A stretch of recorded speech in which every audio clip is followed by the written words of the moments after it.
नील, तुम कब मेरी बात सुनोगे? आखिर मैं तुम्हारी पत्नी हूँ। सोना ने गुस्से में नील से कहा। नील बिना कुछ बोले घर से बाहर निकल गया। अब ऐसा हर दिन होता है। सोना अपनी सास यशोदा जी की बहुत इज्जत करती थी, लेकिन यशोदा जी हमेशा उसे नीचा दिखाने की कोशिश में लगी रहती थी। आज भी वही सोना ने सुबह जल्दी उठकर नाश्ता बनाया। नील को सूजी का हलवा बहुत पसंद था, इसलिए उसने नाश्ते के साथ हलवा भी बनाकर सभी को परोस दिया। उसके ससुर शंकर जी ने यशोदा जी को टोकते हुए कहा, ये क्या फिजूल खर्ची है, सुबह सुबह देसी घी का हलवा। यशोदा जी ने सोना को डांटते हुए पूछा, क्यों बहू, ये देसी घी क्या तेरे मायके से आया है? माँ जी, वो इन्हें हलवा बहुत पसंद है, इसलिए थोड़ा सा बनाया है। यह कहकर सोना नील की तरफ देख रही थी, शायद वो कुछ बोले।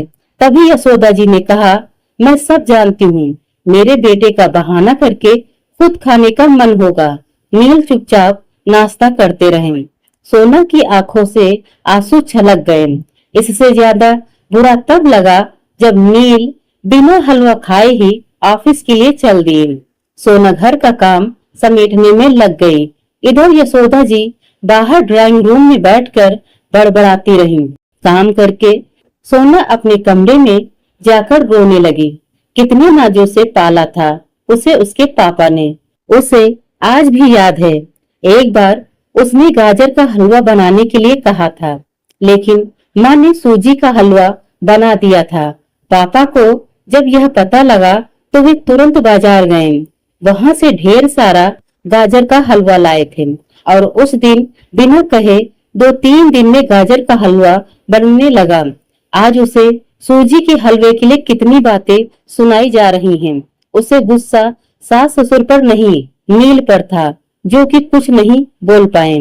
शाम को जब उसने नील से शिकायत की तो वो बस इतना ही बोले, इस घर में केवल माँ की पसंद का खाना बनता है, आगे से मेरी पसंद का कुछ मत बनाना। सोना ने नील से बात करनी बंद कर दी। आखिर क्या कसूर था सोना का? यही कि वह नील से बहुत प्यार करती है। इसी तरह कुछ दिन बीत गए। एक दिन सोना ने यशोदा जी से कहा, माँ जी, मैं अपने घर जाना चाहती हूँ, कुछ दिन के लिए। अगर आप कहें तो आज ही चली जाऊं। कई दिन पहले माँ का फोन आया था, कह रही थी पापा की तबीयत ठीक नहीं है। यशोदा जी वहाँ जब भी जाती है 1 सप्ताह से वापस नहीं आती। घर का काम कौन करेगा? तेरे ससुर और मेरा बेटा शाम को थक हार कर घर आएंगे। यहाँ उन्हें खाना भी नसीब नहीं होगा। मुझे तो चक्कर आ रहे हैं, मैं खाना नहीं बना सकती। जाना है तो 1 दिन के लिए चली जा। सोना मन मारकर 1 दिन के लिए पीहर पहुंच जाती है। वहां पहुंचकर उसे और भी आश्चर्य होता है। भाभी, मम्मी पापा कहाँ गए? सोना ने घबरा कर पूछा। उन दोनों का घर में मन कहाँ लगता है, तीर्थ पर गए हैं, न जाने कब आएंगे। वैसे तुम कितने दिनों के लिए आई हो? क्योंकि मुझे भी अपने पीहर जाना है। संगीता भाभी का यह व्यवहार देखकर सोना चौंक गई। क्या वे वही भाभी हैं जो उनसे बहुत स्नेह जताती थी? सोना सोफे पर बैठी सोच रही थी। अच्छा, वो जो भैया ने मकान के पेपर साइन करा लिए थे, मैंने अपना हिस्सा छोड़ दिया था। शायद उसी साइन के लिए मेरे से प्यार जताया जा रहा था। सोना उठकर खड़ी हो गई। भाभी, मुझे कुछ काम याद आ गया है, मैं फिर आऊंगी, कहकर वह तेजी से घर से बाहर निकल गई। पीछे से गेट बंद होने की आवाज से वह समझ गई कि उसके जाने से भाभी को कोई खास फर्क नहीं पड़ा। भारी कदमों से चलते हुए वह मंदिर पहुंच गई, क्योंकि शाम से पहले यदि ससुराल जाती तो यशोदा जी उससे कई सवाल करती। मंदिर में जाकर उसने भगवान के दर्शन किए, बस ना कुछ मांगा ना कुछ बोला। भगवान के चरणों में शीश नवाकर वह बाहर आकर बैठ गई। तभी सामने के पेड़ के नीचे उसे अपने माता पिता बैठे दिखाई दिए। सोना भागकर उनके पास पहुंची। सोना को देखकर उसकी माँ रोने लगी। बेटी, तू यहाँ कैसे? पापा ने पूछा। वो छोड़िए, ये बताइए आप यहाँ कैसे? आप तो तीर्थ यात्रा पर गए थे। सोना के सब्र का बांध टूट गया। उसकी आंखों से आंसू बह रहे थे। बेटी, तेरी भाभी ने तुझसे झूठ बोला है।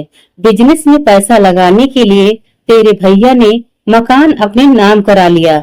मकान के कागज गिरवी रखकर साहूकार से कर्ज ले लिया। उसके बाद हम बोझ बन गए। हमें घर से निकाल दिया। पापा, अब क्या होगा? सोना ने रोते हुए पूछा। बेटी, तू चिंता मत कर। हम कहीं वृद्धा आश्रम में चले जाएंगे। तू अपनी ससुराल जा। वहाँ किसी को यह बात मत बताना। अपने माँ बाप को इस हाल में देखकर वह उन्हें अपने साथ ले जाना चाहती थी, लेकिन जहाँ उसकी कद्र नहीं है, वहाँ माँ बाप की क्या इज्जत होती। भारी मन से सोना ससुराल की ओर चल दी। आज उसे अपने लड़की होने पर अफसोस हो रहा है। काश वो अपने माता पिता के लिए कुछ कर पाती। घर आकर उसने बहुत मुश्किल से घर का काम निपटाया। उसके बाद अपने कमरे में जाकर गुमसुम बैठ गई। उसकी आंखों से आंसू बह रहे थे। नील अपने ऑफिस के काम में लगे हुए थे। जब वे सोने आए तो सोना से पूछ बैठे, क्या बात है? आज फिर माँ की कोई बात बुरी लग गई जो आंसू बहा रहे हो? सोना अपने को रोक नहीं पाई और उसने रो रो कर सारी बात नील को बता दी। क्या माँ पिताजी को यहाँ ले आए? वे इस उम्र में कहाँ जाएंगे? नील ने कोई जवाब नहीं दिया और करवट लेकर सो गए। इस बात से सोना को बहुत गुस्सा आया। आज से मैं भी इनके माँ बाप की सेवा नहीं करूंगी। देखती हूँ कौन इनकी सेवा करेगा। रोते रोते सोना सो गई। 2-3 दिन बीत जाने पर उसकी चिंता बढ़ती जा रही थी। एक दिन वह सब्जी लेने के बहाने उसी मंदिर में पहुंची, लेकिन उसके माता पिता वहां नहीं थे। पंडित जी से उसने पूछा, यहाँ मेरे माता पिता उस पेड़ के नीचे बैठे थे। कई दिन से उनका कुछ पता है? तुम्हारा नाम सोना है क्या? पंडित जी के मुंह से अपना नाम सुनकर सोना ने पूछा, जी हाँ, लेकिन आपको कैसे पता? तुम्हारे माता पिता ने यह पता दिया था और कहा था वे अब यहाँ रहते हैं। सोना ने पता देखा, वह यहाँ से कुछ दूर का था। सोना ने मंदिर के बाहर निकलकर ऑटो रिक्शा किया और उस पते पर पहुंच गई। दरवाजा खटखटाया तो एक लड़की निकलकर आई। यहाँ का पता मुझे पंडित जी ने दिया है। सोना बोले, आप सोना दीदी हो? अंदर आ जाओ। सोना को कुछ समझ नहीं आया। वह अंदर गई तो देखा उसके माता पिता सोफे पर बैठे थे। सोना उन्हें देखकर रोने लगी। बेटी, अब क्यों रो रही है? तेरे कारण हमें यह मकान मिल गया। सोना आश्चर्य से उनका चेहरा देखने लगी। लेकिन माँ, आप यहाँ कैसे? और ये लड़की कौन है? तब उसकी माँ ने कहा, बेटी, तुझे याद है तेरी शादी के बाद तेरी सास ने 40 लाख की डिमांड की थी। दामाद जी को बिजनेस खोलना था, इसलिए तेरे पिता ने उनकी डिमांड पूरी कर दी थी, जिससे कि तू सुखी रहे। जब तू हमसे मिलकर गई, उसके अगले दिन दामाद जी आए। उन्होंने तेरे पापा के पैसे लौटा दिए, क्योंकि उन्होंने कोई बिजनेस शुरू नहीं किया था। तेरे पापा ने मना भी किया, लेकिन वे नहीं माने। उसके बाद उन्होंने प्रॉपर्टी डीलर से मिलकर 2 दिन में यह मकान खरीद दिया।